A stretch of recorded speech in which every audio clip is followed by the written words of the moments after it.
The iPhone 7 Plus, it's finally here, and I'm going head to head with the new Samsung Galaxy Note 7 and the Samsung Galaxy S7 Edge. So just as promised, let's battle these mammoths and see which one is the winner and in which way. There are so many things to compare here. So just like always, this will be an ultimate comparison. I'm comparing everything you guys need to know when choosing between one or the other one of these devices, in this case, there being three. So the design of the iPhone 7 Plus hasn't really changed much. On first appearance, it's almost identical to the iPhone 6s Plus and the 6 Plus before it. The one major thing is the camera bump and antenna bands have been removed. The Galaxy Note 7 and S7 Edge both share a very sleek design, very similar in looks, one being slightly more chunky than the other. They're all great looking devices, but how do they feel in your hand? The iPhone 7 Plus is the biggest of them all. That makes it uncomfortable to hold. Not only that, but the actual material is very slippery, and the fact that it has such wide bezels makes it really difficult to use that large display.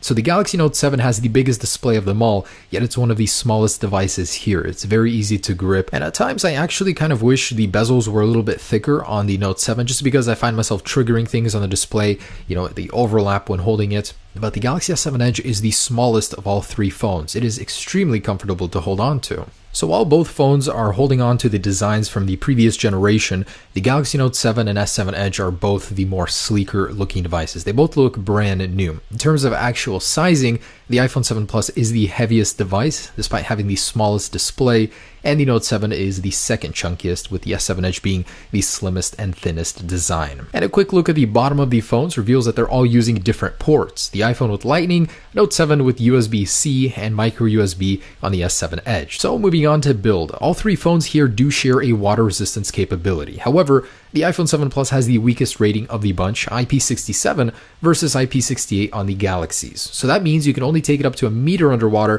for 30 minutes versus a meter and a half on the Galaxies. It's still quite capable, just not as much as the Galaxies. Drop test results were actually pretty good on both. They all handled up to head height with flying colors. It was only when we went to 10 feet that both phones did break. The Note 7 does have Gorilla Glass 5. It's arguably the best of the bunch. So there it is in terms of build and design, all beautiful phones in their very own ways. So let's move on to the most important thing, and that is displays. To me, this is the number one thing I interact with on my phone. It's very important to have a great, bright, clean display. The iPhone 7 Plus does have a brighter display, not quite as bright as the Note 7 or the S7 Edge, and it now features a P3 color gamut, which the Note 7 already had.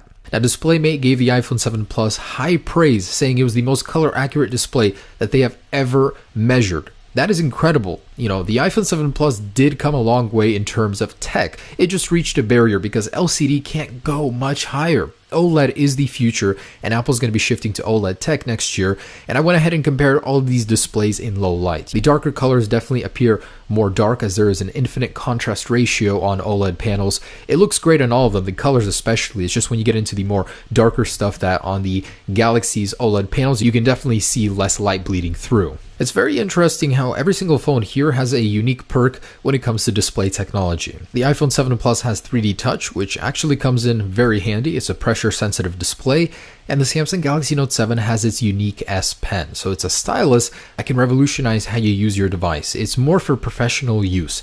It also does have the curved edge, which the S7 Edge also has, except it's a little bit more apparent on the S7 Edge. So it's, not as useful as the other ones, but it's certainly there. Every single phone does have an edge to it, except the iPhone 7 Plus is more for aesthetics, whereas they're actually useful on the Note 7 and S7 Edge. And finally, we arrive at power. This is the one I was most excited to make ever since they announced the iPhone, because I knew it would be an incredibly powerful device. Apple is always optimizing what they have so well. This time around, it brings the big guns, a 2.23 gigahertz processor, quad core, two of them on both devices being the powerful ones, two on the less powerful scale. So Geekbench results are actually quite crazy.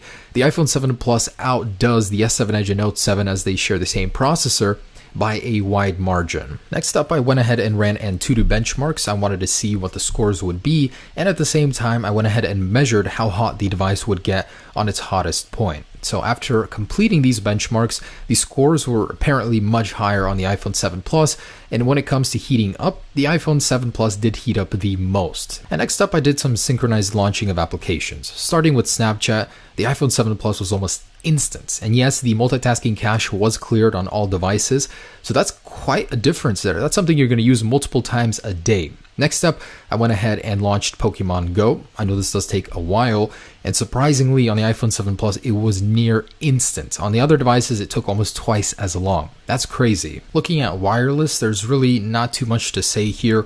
The iPhone 7 Plus is the most capable as a traveling phone. The other devices have a higher theoretical download speed. And taking a look at the batteries, the iPhone 7 Plus has the smallest battery of the bunch, 2900 milliamps versus a larger 3500 and 3600 milliamp battery. The Galaxies have the advantage of fast charging and wireless charging, which is in a league above the 7 Plus. Next up, sound output. This is very important because the iPhone 7 Plus just got stereo speakers, and man does it use them well. You got a much higher reading there in terms of decibels.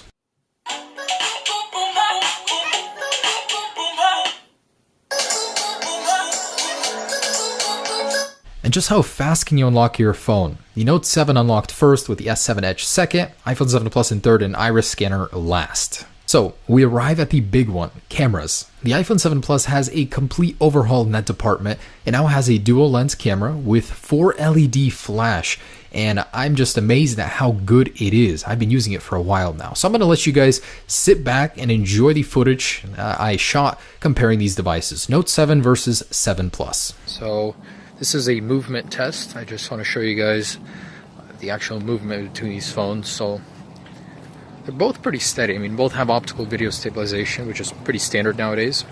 It's kind of a grayish, overcast day, but I mean, it looks pretty good. So from the on-screen, I can already see that the Galaxy seems to represent colors a little bit more fake, but it's more pleasing to the eyes, certainly. So there's that. I'm going to try and get some faster movement in here. So you tell me which shake is better. There's that. Here's my cat. It's very unusual to actually see him like this. There's a mouse trap. He's not doing his job very well. Look at that shot. That's beautiful. Oh my goodness. I have such a good looking cat. Alright, so just random quality.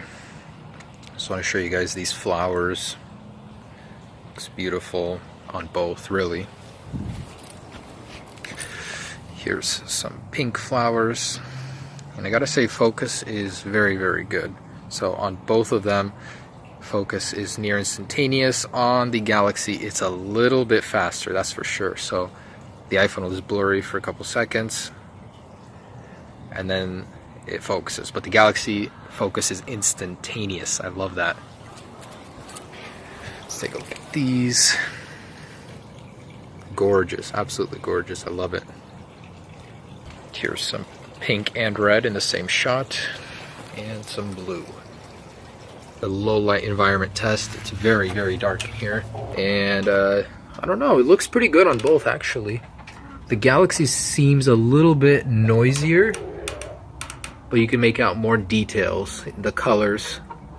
So both are very good. These are both the best low light cameras you could possibly get right now on a phone. So great stuff. And here are some pictures, and I'm using the portrait mode on the 7 Plus on the left in this shot, and this is it without it. So quite a difference, huh? Overall, very, very good quality, very comparable. The iPhone 7 Plus seems to do very well in terms of colors, much better versus the 6S Plus. And I'm so happy Apple is actually focusing on great quality with the front-facing camera. It's now 7 megapixels, and yes, the quality is better comparing it to the Galaxies. So I'm just going to show you from the front some colors, just so you guys get an idea of how this looks, and I want to test the audio as well. So audio is very important, and filming with either one of these guys, you're gonna get different audio, of course. Seems to be pretty good on both. That's my pond. Let's check out some low light over here with some chickens. Chickens. What's up, guys? Everything Apple Pro here, guys. Check it out. That's the iPhone 7 Plus. You won't believe how good the quality is. yeah, that's it. So the last thing I wanted to touch on is special technology. This is something that stands out to me, is that the iPhone 7 Plus now has 4 LED flash, well, both the 7 and 7 Plus.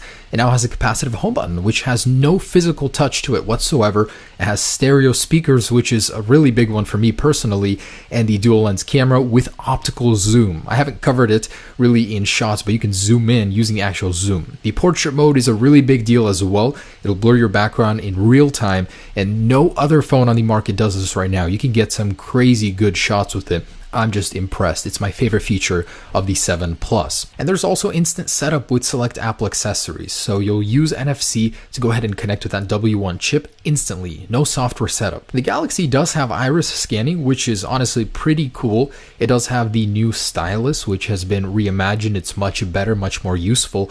And hey, look at this. It does have a 3.5mm headphone jack, so no need to fiddle around with adapters or anything like that. Also, my favorite thing about this guy is that it does have wireless charging and quick charge. So even if the battery life isn't that great, you can charge it up almost instantly. So of course, each phone does have its own merits. Look through this list that I wrote for each phone and find those points that are most important to you. We all have different ones. For me, personally, the flash, the camera is number one about the 7 Plus, and also the virtual home button is really cool. The Galaxy comes with a lot more innovation, that's for sure. It has a deeper water resistance rating, a sharper, brighter display versus the iPhone 7 Plus, and of course many other reasons to choose this one. Overall though, I'm quite surprised. These phones are amazing. I mean, they are top of the line. Choosing between one or the other is going to be a very difficult task. So the last point I wanted to touch on is pricing. This is off-contract pricing, and for the most part, they're pretty evenly matched. The Note 7 is a little bit expensive. You're getting a lot for that money, don't get me wrong.